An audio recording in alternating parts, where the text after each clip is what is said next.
മാണിക്കലയുടെ ലത്തീഫയിലേക്ക് മറ്റൊരു വീഡിയോയിലേക്ക് എല്ലാവർക്കും സ്വാഗതം. മാണിക്കലയുടെ ഇന്നത്തെ ഒരു വീഡിയോ എന്ന് പറഞ്ഞാൽ ഒരു പ്രത്യേകതയുള്ളൊരു വീഡിയോ കേട്ടോ.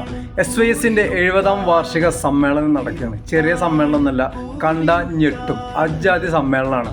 ഇത് നടക്കുന്നത് തൃശ്ശൂരിൻ്റെ ഹൃദയഭാഗത്ത് ആമ്പല്ലൂരിൻ്റെ മണൽ തരികളെ കോരിത്തരിപ്പിച്ചുകൊണ്ടുള്ള ഒരു പ്രത്യേക സമ്മേളനമാണ്. ഈ സമ്മേളനത്തിന് ഒരുപാട് പ്രത്യേകത ഉണ്ട്. ഒരുപാട് ഹോള് കണ്ട് ഞാനവിടെ ഒരു 5-6 ഹോളെങ്കിലും ഞാനവിടെ കണ്ടിട്ടുണ്ട്. അത് വലിയ വലിയ ഹോളുകൾ, അതിൽ എക്സ്പോ ഉണ്ട്. അങ്ങനെ തുടങ്ങിയ ഒരുപാട് ബിസിനസ് പരമായിട്ട് പഠിക്കാൻ, വിദ്യാർത്ഥികൾക്ക് പഠനത്തെക്കുറിച്ച് പഠിക്കാൻ, പഠനം കഴിഞ്ഞാൽ എന്തൊക്കെ ചെയ്യാം എന്നുള്ളതിനെക്കുറിച്ച്, അങ്ങനെ എന്തൊക്കെ വേണം നിങ്ങൾക്ക് അതിനെക്കുറിച്ച് എല്ലാ വിവരങ്ങളും നമുക്ക് അവിടുന്ന് കിട്ടും വിധത്തിലുള്ളൊരു പ്രത്യേക തരത്തിലുള്ള സമ്മേളനമാണ് ഇവിടെ നടന്നുകൊണ്ടിരിക്കുന്നത്. അപ്പോൾ നിങ്ങളിത് അറിയാതെ പോവരുത്. 27, 28, 29 തീയതികളിൽ ആമ്പല്ലൂരിലാണ് സമ്മേളനം നടക്കുന്നത്.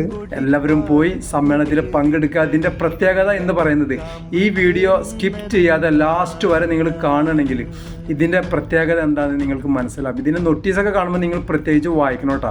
ആ നോട്ടീസ് വായിക്കുമ്പോൾ തന്നെ നിങ്ങൾക്ക് മനസ്സിലാവും അതിൻ്റെ പ്രത്യേകത. ഒരുപാട് ഈ SYSന്റെ പ്രവർത്തകർ സ്വന്തമായിട്ട് നട്ടുനനച്ച, സമാഹരിച്ച, പോറ്റി വളർത്തിയ വിഭവങ്ങളും വളർത്തുമൃഗങ്ങളും സമ്മേളനത്തിൻ്റെ ഭാഗമാവുകയാണ്. ഇങ്ങനെ നമ്മൾ ചിന്തിക്കാത്ത ഒരു വെറൈറ്റി സമ്മേളനമാണ് മാണിക്കക്കല്ലുകളുടെ. ആമ്പല്ലൂരിൽ നടക്കുന്ന ഈ സമ്മേളനത്തെക്കുറിച്ച് എന്താണ് എൻ്റെ മാണിക്കക്കല്ലുകളോട് നിങ്ങൾക്ക് പറയാനുള്ളത്? ധർമ്മമറ്റു പോകുന്ന ഈ കാലഘട്ടത്തിൽ മാനവികതയുടെ ആശയത്തെ ഉയർത്തിപ്പിടിച്ചുകൊണ്ട് SYS നടത്തുന്ന അതിൻ്റെ 70ാം വാർഷികം നടക്കുന്ന വേദിയിലാണ് നാം ഏവരും ഒരുമിച്ച് കൂടിയിരിക്കുന്നത്. ഇനി വരുന്ന ദിവസങ്ങളിൽ കേരളത്തിൻ്റെ പല ജില്ലകളിൽ നിന്ന് SYSൻ്റെയും SSFൻ്റെയും കേരള മുസ്ലിം ജമാഅത്തിൻ്റെയും ഭാരവാഹികൾ ഇവിടെ പ്രൗഢമാവുകയാണ്. ഇൻഷാ അല്ലാഹ് ഇതിനുള്ള വേദികൾ ഇവിടെ സജ്ജമായിക്കൊണ്ടിരിക്കുകയാണ്. എൻജൻ എക്സ്പോയും അതുപോലെ പ്രൗഢമായിരിക്കുന്ന സമ്മേളനം നടക്കുന്ന സമാപന വേദിയും മറ്റു ഭാരവാഹികൾക്ക് പങ്കെടുക്കേണ്ട വേദികളെല്ലാം ഇവിടെ പ്രൗഢമായി തയ്യാറായിക്കൊണ്ടിരിക്കുകയാണ്. ഇൻഷാ അല്ലാഹ് എല്ലാവരുടെയും ഭാരവാഹിത്വം ഇതിൽ ഉറപ്പുവരുത്തണം. നമുക്ക് ഈ സമ്മേളനം വിജയിപ്പിച്ചെടുക്കേണ്ടതുണ്ട്.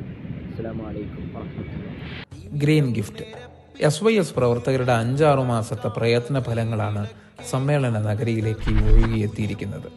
കോഴിക്കോട്, മലപ്പുറം ജില്ലകളിൽ നിന്ന് ആട്, എറണാകുളത്ത് നിന്ന് പോത്ത്, പാലക്കാട് നിന്ന് മട്ടയരി, കണ്ണൂരിൽ നിന്ന് വ്യത്യസ്ത പലഹാരങ്ങൾ, ഇടുക്കിയിൽ നിന്ന് ഏലം, മറ്റു ജില്ലകളിൽ നിന്ന് പച്ചക്കറികൾ, ധാന്യങ്ങൾ, അങ്ങനെ പ്രവർത്തകർ നട്ടുനനച്ച, സമാഹരിച്ച, പോറ്റി വളർത്തിയ വിഭവങ്ങളും വളർത്തുമൃഗങ്ങളും സമ്മേളനത്തിന്റെ ഭാഗമാവുകയാണ്. ഗ്രീൻ ഗിഫ്റ്റ് കേരളീയ പൊതുസമൂഹത്തിന് പുതിയൊരു അനുഭവമാണ്.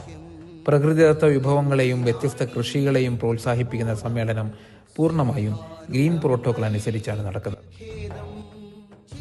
വീഡിയോ കണ്ട് ഇഷ്ടപ്പെട്ടെങ്കിൽ സബ്സ്ക്രൈബ് ചെയ്യുക, തൊട്ടടുത്ത് കാണുന്ന ബെല്ലൈക്കൺ അമർത്തുക. അടുത്ത വീഡിയോ ആയിട്ട് വീണ്ടും കാണുന്നത് വരെ ദാ പോയി.